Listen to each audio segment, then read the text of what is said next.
Welcome to week 2 of the Red Raider Coach Show. I'm your host Shane Benall with head coach Cofer, and we're going to break down this past week's game with Lanier County. We're going to talk about the upcoming game with Pierce County and some of the details in between.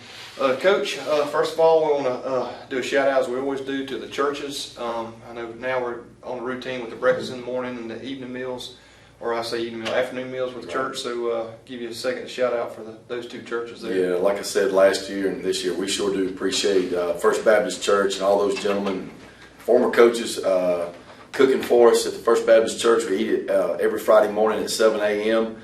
They do a great job. It's had a nice devotional, about 5 minutes from Pastor Brown up there, and went well. And sure do appreciate it. It just starts the day on that Friday with a little tradition right there. And then right after school, right there at the end of school, we always have a pregame meal. We had it with Alma Church of God, Pastor Travis Peavy, and all those folks over there. They did a great job, and we always look forward to going over there and eating as well. Yeah, Pastor Peavy is and his son are also radio personalities too, and they do a good job with that. The week leading up to Lanier County, Coach, I know you said, I talked to you a little bit earlier where you said you didn't think it was the greatest week as far as weight practice went or whatever, and I know weather and everything plays a part in that, but I know it didn't show on Friday night, but I mean, what was the week coming up to Lanier before we even talk about the game? It wasn't a terrible week of practice. It wasn't one of those that we just had to stay on them and everything got ugly. It looked like sometimes we were going through the motions, and sometimes it can go that way. And Lanier's played 2 games where they haven't done very well, and almost every high school football team in the state of Georgia across the nation, you'll have those up and down years right there, and Lanier's having one of those right now. And I think the kids knew that we were supposed to win. We were going to be the favorites going in. Like I said, we didn't go in overconfident, but it just seemed that way in practice. Like, Coach, we got this, and I can't stand that. I want them pressing and practicing hard. And it, like I said, it wasn't terrible. It just wasn't the best practice in the world. So, but we got through it. And pre-game talk. When we got back from the Alma Church of God, we let them get a little bit dressed, not totally dressed, come in the weight room. And we talk about offensive plays, defensive stuff, special teams, who their key players are that we have to stop and go after. And Demetrius Williams, he surprised me with his him growing up this summer. And he said a couple of things, and he before I got it out of my mouth or another coach did, Demetrius said, "Guys, we can't play down to the level of our opponent. So if they're not as good right now as we're supposed to be, we have to play above ourselves. We have to go out there and do it." And I just thought, kids are growing up right there. That they know, they understand the mental aspect of the game. And he showed that. I'm going to talk about it in a minute, but I saw that Friday night too as well out of him. Do you think, as far as and you kind of alluded to that, your leadership this year? I know that's one thing you talk about when you came here. We got to have guys that can be leaders on the field. Y'all can't do it all the time. Do you think you saw that this week in practice and leading into the game? Yeah, I mean, those guys. Yeah, and I think I think it's Franklin Brinson. I call him Delano. Delano it speaks up to, but Demetrius is probably taking that road. He's not one of those that's very vocal, but he'll step on some toes to get to you if he thinks you're slacking. And a lot of them are like Aubrey or Jacob. They're kind of quiet. They're not one of those that lead by voice. Demetrius has to be that, and Delano has to be that for us. And those guys have stepped up. Even in practice today, Delano said, "Guys, we got to get past this red line." He was just saying stuff that we as coaches would say because they know what drill we have to do. So I was very worried about that in the summer. I even made ugly comments about not having senior leadership. And I said I didn't even care if it wasn't a senior. I don't care if it's a sophomore or freshman. We need some leaders up in here. And I think Demetrius is kind of taking that role on, and everybody will listen to him. So it's been going well, and he grew up a little bit more this past week. Yeah, I definitely saw it. And kind of leading in that injuries on the sidelines. I saw a couple of them come off that they weren't complaining on the field, but you could tell there were little things happen How are we on coming off of Lanier as far as injuries and where we are? Right. Well, you wouldn't be able to tell it by this morning's practice, but Ron Johnson came off limping right before a touchdown. I just thought he stepped wrong or something happened when he planted. And then you watch the film, and there was a run that was over there. I couldn't tell you who it was, but down there, and Ron John, as I call him, got rolled up on. And when he hit, you see it on the film or the game. I mean, his knee goes this way and his foot's back this way, and his body hits just like that. It was scary looking, and I've watched it over and over again. But he was fine this morning. He got back in the game later on. He came off limping, but that could have been real bad, and we could have lost Ron John for the year.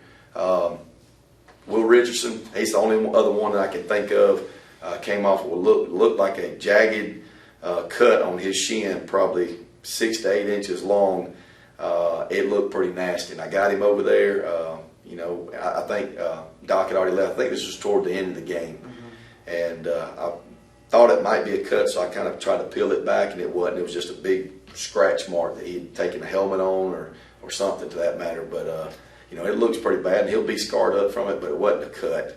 So we taped that sucker up, and he got right back out there. And that's what I like about these kids too. They want to get back out there. It's not us telling them they need to be tougher.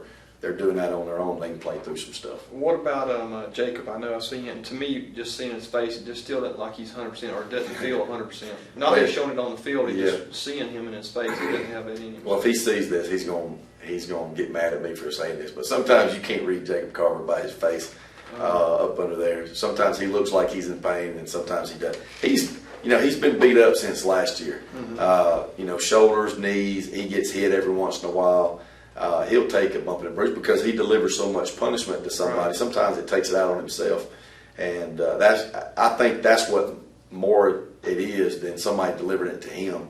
Atco last year, that's where he messed up his shoulders. He was tackling somebody, he went through him, and it was him delivering the blow, and I think that's what is causing him some pain. But 100%, I would say he's 100%. He's going to take a beating every now and then, but nothing he complained about Friday, not a thing. So he made, little bruises here and there and get knocked around, but, he's got to get tougher. So, well, big man, I know he's still wearing the shoulder brace and stuff. Is that right? That's, knock on wood, big man is doing well. The shoulder harness that we got him holds that shoulder. So some of these passes, he had a couple of drops that he's eating himself up about. Right there, and we just kind of moved past it. I know when I see a kid kind of get down like that, like he did. I think he had a couple of drops Friday that he wanted to have back, but that brace, and it's not really a brace, it's a harness that holds his shoulder in. Won't let him raise his left arm to this height right here. It won't go past that. So any kind of catch that he's going to have to make up here is going to have to be. So that's why he's trying to catch everything over his shoulder.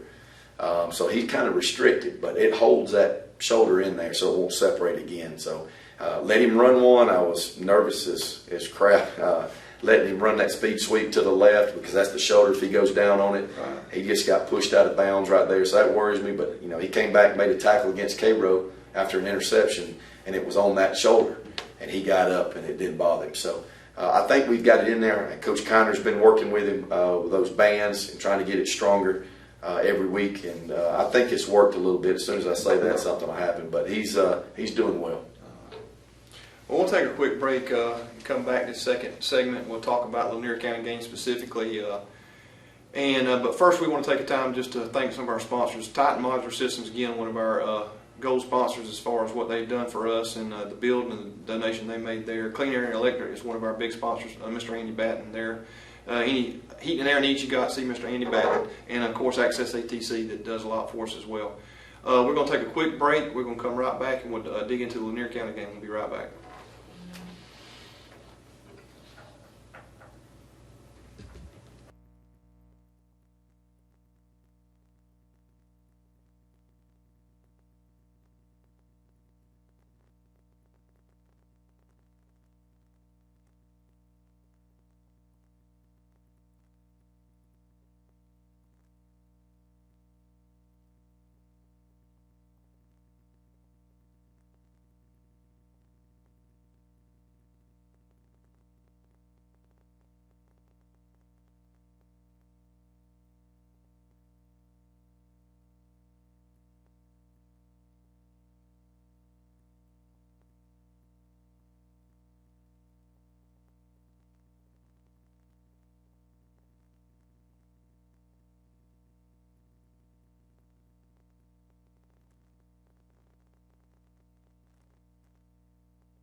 All right, Coach, we're going to jump into the Lanier County game. Before I do, I want to point out something so maybe we can kind of get the word out. I know we announced at the game stuff about the new lightning detection that we hear. They may hear at the game or something. Do you want to we can kind of explain? You're going to have to jump in with me right Yeah. here. But I just happened to be at the JV game this past Thursday up in the box running the clock, and I never heard it. So, but everybody in Alma, Georgia heard it from what I'm told. But it's going to let us know when it's within a 10 mile. 10 mile and then a 3 mile. There's a cone, and that's based on GHSA rules. It's specifically what they ask for. And bottom line, and you can, it's for the safety. Yeah, it's for our safety. And at practice, in the past, we've had to hold monitors in our hand or have an app on your phone to know where lightning was. And just because we don't see it coming on, it was a sunny day right. Last Thursday. But when lightning gets close, we don't want something bad to happen or put kids or fans' life in danger. So our Board of Education, our school system, our community has this on the top of the school right there, and it is a loud horn. And when it's clear, it bugged me the whole weekend having that app on there, but it was good to know. At least it's for safety right there, and it said all clear or red alert. Right. And if there's a red alert on there, we have to get off the field and get out of there. And it's a 30-minute limit right there that we have to take off, even if the lightning strikes and then it moves out real quick. We have to take off 30 minutes from a game, and then you play into the mental aspects of kids and coaches right there if you have to take that in the middle of the game or even right there before, and we've had to do that before. So, but it's nice to have, and it's an automatic thing right there, so we never have to carry anything in our hand or anything like that, but we're glad we have that. Appreciate everybody in Alma, Georgia for helping us out. Yeah, and just let folks know, so if you do hear that thing, it's not a tornado or anything coming, it's just a lightning detection device. So, Coach, the Lanier County game, you go in, you talked about it before in the first segment, the boys kind of thought they were going into it. I know years playing Lanier, I've never really seen them, I don't think, as down as they were this time. And to me, athletically wise, they look like they had the kids out there. Mm-hmm. I know they're going through transition, new coach, new AD, everything's coming in. But anyway, we talked about after the game about what positive you take away from that. Right. But you will elaborate a little bit on that. We got total yards. You said we were a little over, right at 500, or a little under 500. 480, 485, 486. Or excuse me, 480. I don't remember. And about 3/4 of that was JV too, because we were rushing them. Yeah, well, and here's the thing is, we might as well get into this. You see a score like 68, and I want to be as professional as I can. It's kind of a little sentimental to me because it's Lanier County, and I spent 2 years of my life at Lanier. My little girls still go there to school. All their friends are there. And I don't want to embarrass them, but I know a couple of the coaches at Lanier. I know a lot of the people there. It's not about how much you win by. You want to score some points. You want to do that. But I distinctly remember a game last year against Bryan County where we had a comfortable lead at halftime. And then you relax and you take your foot off the pedal, and bam, bam, bam, they score 3 touchdowns in a hurry. And they couldn't slow us down at that time either. But, in this day and time, I don't know that a lead's safe. And it makes me nervous, awful nervous, that we have to do that. But, did we have older kids in there in the first half? Yeah, we sure did. We played 3 quarterbacks. We played a tremendous amount of running backs back there being sophomores. All up until the end of the first half. I can guarantee you it never came from me. Did I call the last touchdown pass before halftime? I sure did. Was it right after a turnover? Our kids have to prepare for the future. And I can't help what other teams are prepared for or how they're prepared coming into the week. That's not my job. I'm hoping that they'll get it straight. I think they will. And get better towards the end of the year. I think they have some young kids. So do we. We have some young kids out there playing. I counted one time out there in defense, and we had 8 sophomores out there. That's what we're going to have to play with. We didn't outsize them in any way. Mm-hmm. We just got after that tail. And our kids, we want that mentality with our kids at the high school level, the middle school level, and the recreation department. We want that here. We're trying to build a total program. Football program in Alma, Georgia, and we want it to get that way.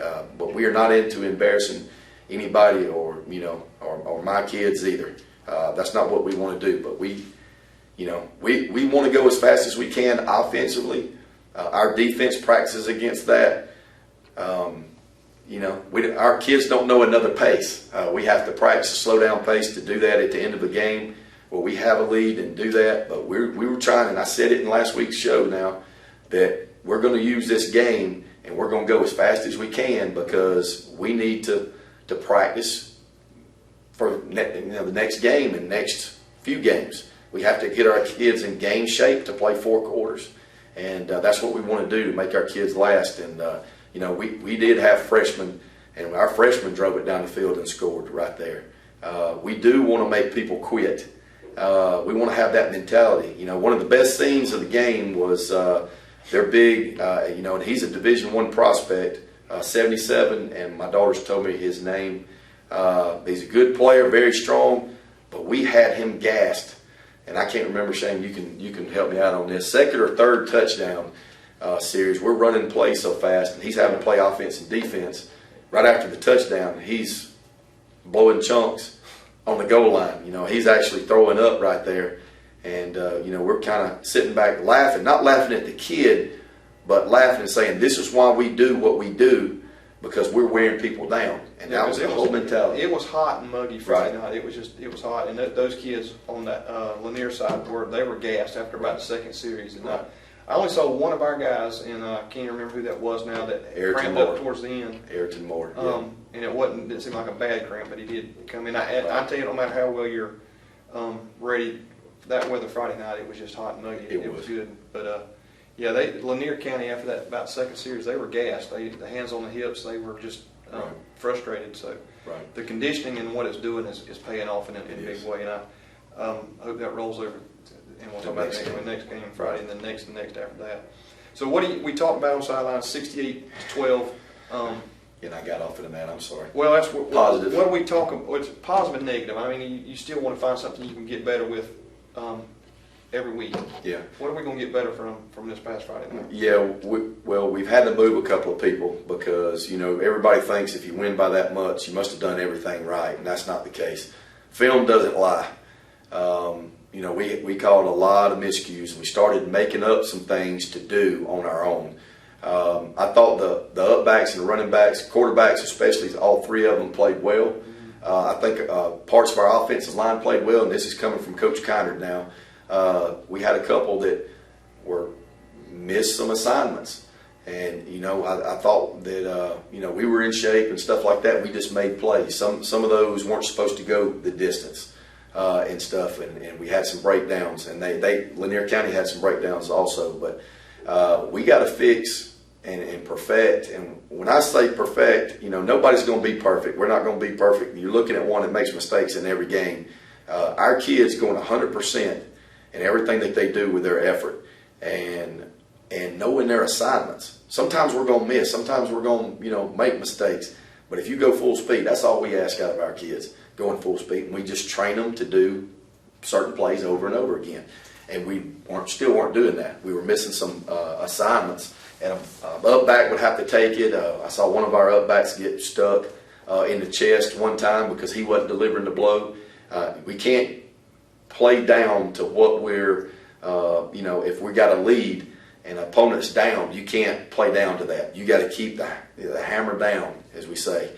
And so we just got our tempo went good. I thought the passing game went well. Play action was very good offensively. I thought we got after, had some big licks on defense. We lined up correctly, coming from Coach Langford, 10 times better than what we were last year. But it's just knowing our assignments each and every time. They caught some passes on us. Ayrton Moore, he knows it. I'm not calling him out right here. We say it every day. We say it every week. He's so short. He's a young one, so he's a sophomore. Every team that throws a ball or doesn't throw the ball, ATCO even tested him. You see somebody shorter out there, they're going to throw it to him. And they're liable to come up with one of them eventually. And we know he's had 2 touchdown passes, fades in the end zone, and you're talking about a 6'3" kid and 6'2" kid from Cairo. and then 6'3" from Lanier going up and catching those footballs right there. And sometimes but it has to be a good throw, because Shady, as we call him, does a good job. And very proud of him and where he's come from in a year's time. He believes in himself, and he doesn't get down because he gives up a pass like that. He's going to come right back and do a good job. But getting back to not necessarily negative, but what we have to work on, assignments offensively, on the offensive line especially, knowing what to do as we go that fast. It shouldn't be anything can go when we do this stuff every day a million times, and we shouldn't have to think we're just losing our mind a little bit. Well, it seemed like the hurry-up offense is getting a little bit faster Right. each week, and from last year to this year, because last year seemed like we were using a lot of that 25-second clock, even doing the hurry-up, but now we're getting up there as soon as the referee's setting the ball, Yeah. we're taking off and going, and that made a huge difference, I think, Friday night. Demetrius Williams, I don't know that I've seen him have a ball game like he did Friday night. His leadership and his ability on the field matched each other. I mean, he played a well of a game. And your junior kicker coming in behind Aubrey, I want to do a shout out. Yeah. We're going to try to talk to him after the game. Things didn't work out, but I thought he did a good job too. Yeah, Dylan Kelly. We said it with Shane when we were talking, getting off the program Friday night. But Dylan Kelly practices his tail off. And he's not with us. When I say with us, we're up and down the field and going to different groups. And Dylan spends a lot of his time over there by himself. And the other school I was at, we had those group of kids that would do that, and this one, he's the same way, and he works his tail off doing that. Now, you could see through the game that he was gaining more and more confidence as he went in there. Mm-hmm. I think everybody expects a kicker to just come in there and do it. He's very nervous at the beginning. I think it wore off the more he got in there. That's with any kid. You get in there, you got to go out in front of all those people on both sides, and a lot of yelling and screaming, and you got to make it. And, if you don't kick it through the uprights, you're the bad guy. Right. And that sucker got better every kick. We went and let him kick off. He hadn't been working on his kickoffs. He's been working on extra points the whole time. And so he did that practice right then. He worked on that right then and got better every time. So every time he went out, he was booming them. And did a great job. Very proud of him. A lot of positive take from it. So. Yeah. Well, we'll take a quick break. We're going to come back and we're going to talk about the Pierce County game and all that goes and is involved with that Pierce County game. Again, we want to thank Titan Modular, Clean Air Electric, and Access ATC, our gold sponsors today. We'll be right back after this segment.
All right, Coach. What most Bacon County is waiting for all year, other than making it to the Dome or playing Jeff Davis, is Pierce County. Right. You got to experience it last year. And I have to say, last year's game was probably another game I'll never participate in again as far as what happened in that game and the 4-point play. And thanks, Mr. Kirby. Where do you start this week? I know you've already had Monday practice. Do you try to tone it down? Do you let it build up? What do you do as far as getting these guys ready? Yeah, well, Coach Kiner put Pierce County stuff in the weight room, and they put it where they couldn't reach it. So they got to look at that the whole time. Nothing different. We talked about it after the Lanier game. This is a big one. Come bring your tail to work. And we shouldn't have to get on to anybody. Y'all take care of it, seniors, and let's roll. And, I had a few of them say, Coach, we didn't even have to struggle to get up this morning. And that's what it's supposed to be like. You have a big win. That's nice on a Friday, and then you have a rival game right behind it. And, the kids responded. They did well today. We got after it, probably 10 minutes into practice on a little screen drill, and went to town, and didn't even have to raise my voice one time today. That was nice. But when they go that speed, it makes practice more fun. Mm-hmm. And it was nice. And we had a lot of different kids because the JV plays Pierce this Thursday at home also. So it's back-to-back Pierce Thursday and Friday. And so all the kids, freshmen up, were after it. And they know. And I could tell Friday that the kids were focused when they came out. They took the captains this past Friday, and then our team walked in behind them. I thought somebody told them to go. Shoot, those suckers are just ready to play and get out there. And I said, well, just let them go then. They stood behind the They come busting through. Yeah, they stood back there, forever. So I think it'll be one of those. We won't have to say anything to them. And when you get to that point where you don't have to say anything to your kids or have to fire them up or anything like that, that's the beginning stages of winning championships right there. Mm-hmm. One of the kids made a comment, Coach, we're going to have a pep rally. And I think we said we weren't. And one or two of them said, we don't need one. We're already going to be juiced up for this one anyway. And I would think the same for Pierce. This is a little rival game. So they're getting after it. I mean, we're going to do what we do offensively, defensively. We got to make the plays. We got to line up correctly. We got to do what we do. I mean, that's it. And, we talked about doing something special as far as play wise and stuff like that. But I think you start overcoaching or outguessing yourself on that. Now, do we have some things that's still in the pocket waiting to be pulled out? Sure we do. I mean, they do too. There's not a team around that doesn't. So we'll see if that circumstance arises for that to happen. But nothing different for me. Tell you the truth, I think you make it like another game. It's not another game for these kids or this community right here, but I think if you put too much pressure on them, they overdo. Mm-hmm. And I've had my run-in with that too. So it'll be a normal week. We just get after it and know that we're prepared going into Friday. How do we stack up just fundamentally defensively compared to them in the past and now where we are and stuff? Right. I've heard this, that they lost their speed, they lost this. The O-line and D-line and linebackers are their strong point. And it does look like that as far as O-line, D-line, and linebackers. That's probably their strength right there because a bunch of them are coming back. The defensive backs look good to me.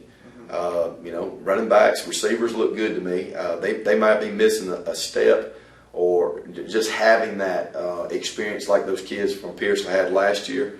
But those guys do a great job coaching. I mean, the offensive staff and defensive staff, I think they get after it. Their kids believe that they're supposed to win. But I think we stack up fine with them. I'm not worried about it being one of the highest AAA teams versus one of the lowest AA teams. Right. That doesn't bother me. I don't think it bothers our kids. You can throw all that out the window, and that's definitely not going. If we were to lose, is that an excuse? No, it wasn't last year. We thought we should have won. Mm-hmm. It'll never be an excuse. I don't care if they go to 6A and we're still the same size. You're supposed to win that game. We got to pull it off, And but we're going to do the same thing we did this past Friday as far as practicing and all that kind of stuff. But stacking up, we stack up well with them. You know, I'm sure they're going to have more depth than we do, but you know, so are most of the teams that we play. Right. You know, and even in the playoffs, when we get to the playoffs, a lot of those teams are going to have more depth than us. I think we've worked on our depth problem. You know, we play 3 quarterbacks, and people are saying, how can you get any consistency out of that? Well, that's the way we practice doing that. We rotate a lot of running backs and up backs when we go to the horseman package. We do that on defense too with defensive linemen.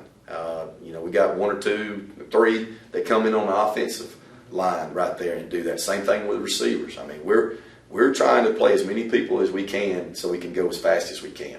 There'll be certain situations when we slow it down, but you know, some of those we're going to go real fast if we can pick up some momentum.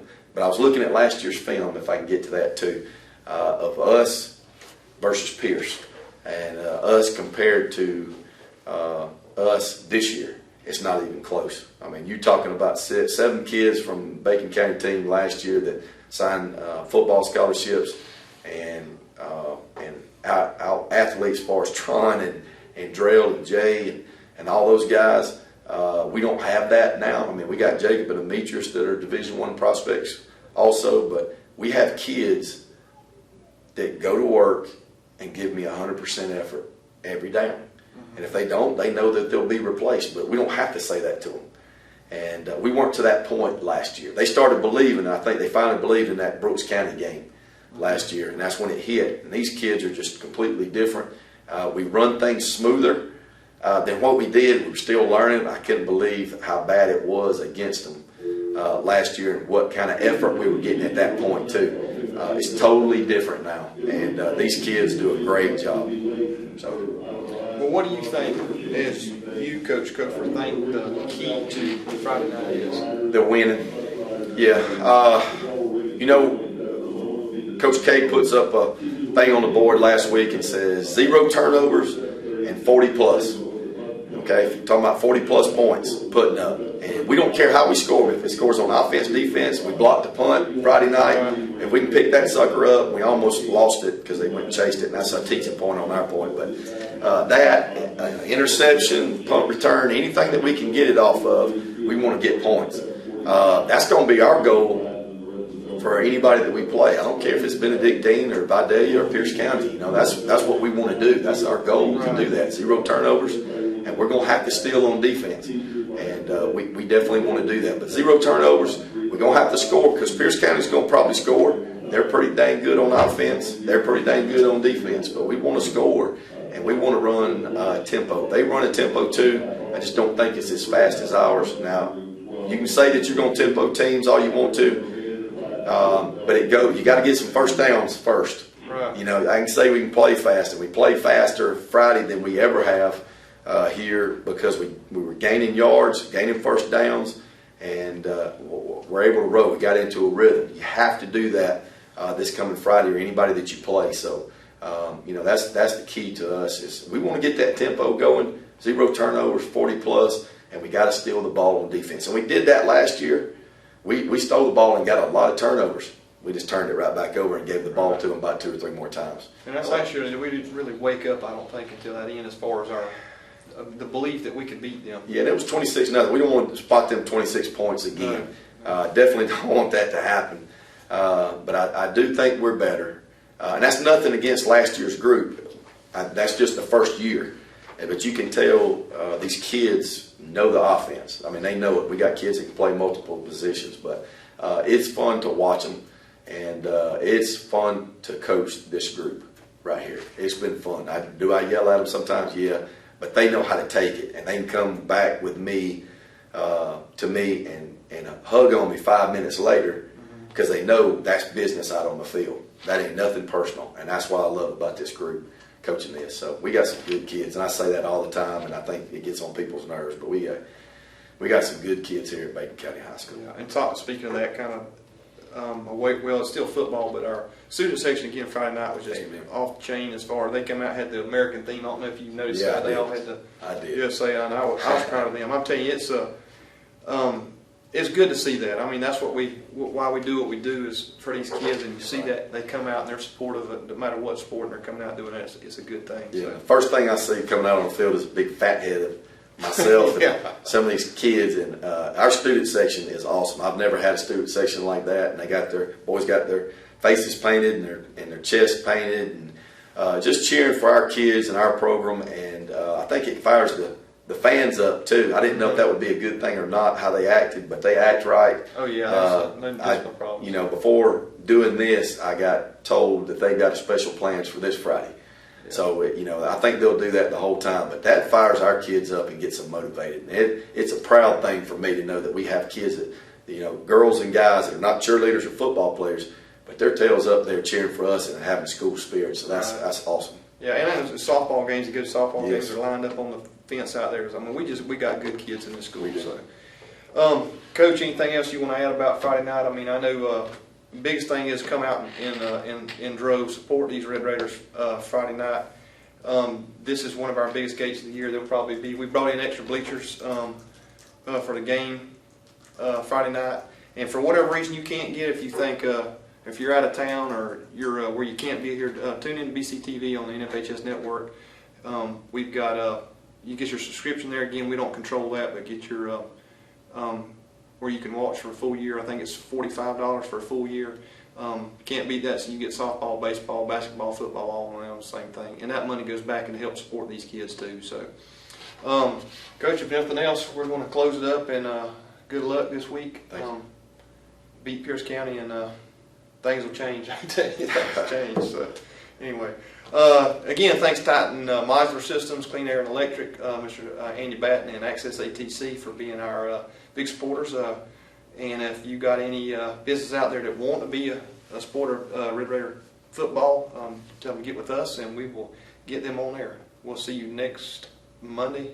Hopefully, talking about a Pierce victory, getting beat Pierce County. That's what I'm trying to say.